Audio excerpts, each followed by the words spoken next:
হঠাৎ করে তোমার জীবনে একজন আসবে।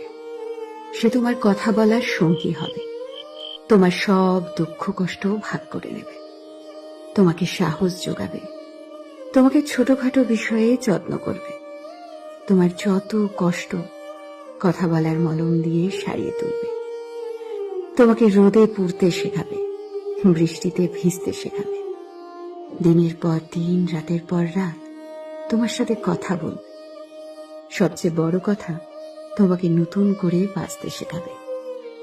তখন তোমার মনে হবে, হ্যাঁ, এইরকমই একজনকে আমি চেয়েছিলাম। অনেক বছর অপেক্ষার পর আমি তাকে পেয়েছি, আমার পাশে আছে একজন।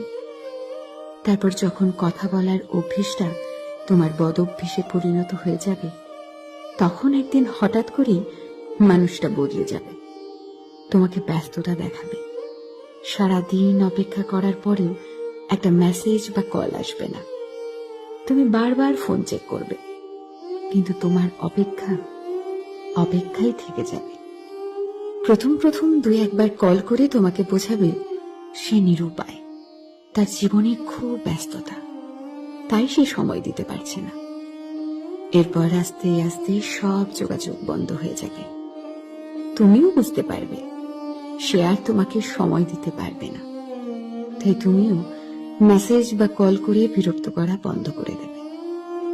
যে মানুষটির জন্য একদিন তুমি ডিপ্রেশন থেকে বেরিয়ে এসেছিলে, আবার সেই মানুষটির জন্যই তুমি আরো গভীর ডিপ্রেশনে চলে যাবে। তখন মনে হবে আগের তুমিটাই ভালো ছিলে, আগের একাকিত্বটাই ভালো ছিল। জীবনে একা থাকা খুব সহজ, কিন্তু জীবনের কেউ এসে চলে যাওয়ার যে একাকিত্ব, সেটা বড়ই কষ্টদায়ক।